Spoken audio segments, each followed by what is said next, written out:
ডিমের কারি কিন্তু আমরা অনেকভাবেই রান্না করে থাকি, তবে এই ডিমের কারিটি কিন্তু একদম আলাদা।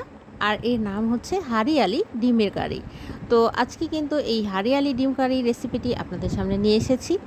আসসালামু আলাইকুম সবাইকে, কেমন আছেন আপনারা সবাই? আশা করি সবাই অনেক অনেক ভালো আছেন। আলহামদুলিল্লাহ আমিও ভালো আছি।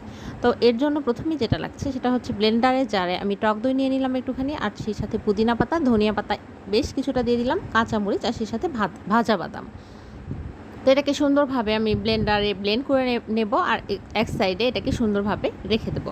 তারপরে একটা প্যানে আমি সর্ষের তেল একটুখানি দিয়ে দিলাম, আর পরিমাণের চেয়ে একটুখানি বেশি তেল লাগছে, কেননা মশলাটা কষানোর জন্য আমার একটুখানি বেশি তেল লাগবে। আর এ কারণে একটুখানি সয়াবিন তেলও অ্যাড করে দিলাম, কেননা সর্ষের তেল বেশি অ্যাড করলে কিন্তু তরকারিতে তিতা ভাব চলে আসে। আর দিয়ে দেওয়ার পরে আমি ফোড়নে দিয়ে দেবো এলাচ আর দারচিনি।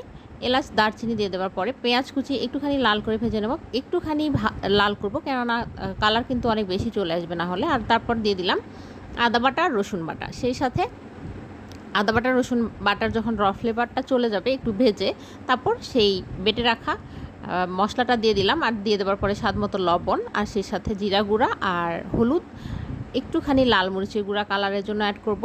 আর এই সাথে আরও দিয়ে দেবো হচ্ছে গরম মশলার গুঁড়া। এটা কিন্তু অ্যাড করতেই হবে, আর এটা অ্যাড করলে কিন্তু টেস্টটা অনেক বেশি বৃদ্ধি পায়।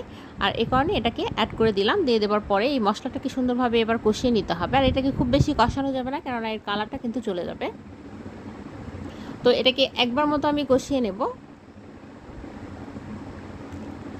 আর ব্লেন্ডারের জার ধুয়ে একটুখানি পানি অ্যাড করে দিলাম।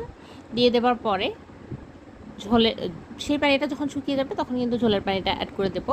আর ঝোলের পানিতে যখনই বলক চলে আসবে তখন আমি এক সাইডে ডিম সেদ্ধ করে রেখে দিয়েছি, আর সেদ্ধ করে সেটাকে সুন্দরভাবে ছিলে মাঝখান দিয়ে কেটে রেখেছি।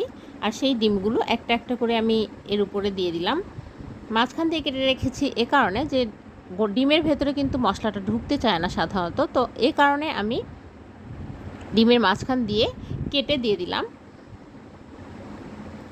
আর এই হারিয়ালি ডিম কারিটি একদম আনকমন। আমরা যে টিপিক্যাল রান্নাগুলো খেয়ে থাকি সেগুলোর মতো না, একদম আনকমন একটা রান্না।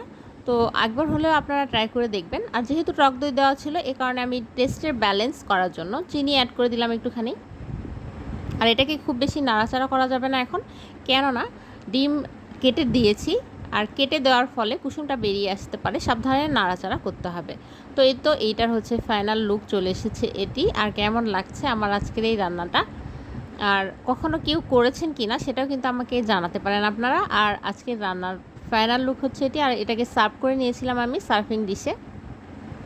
সার্ভ করে নেবার পরে এটার ফাইনাল লুক হচ্ছে এটি। খেতে কিন্তু ভীষণ ইয়ামি হয়, একবার হলেও অবশ্যই ট্রাই করবেন, নাহলে কিন্তু জীবনে একটা অসম্পূর্ণতা থেকে যাবে। আজকের মতো ভিডিওটি এ পর্যন্ত শেষ করছি। আল্লাহ হাফেজ, সবাইকে শুভরাত্রি।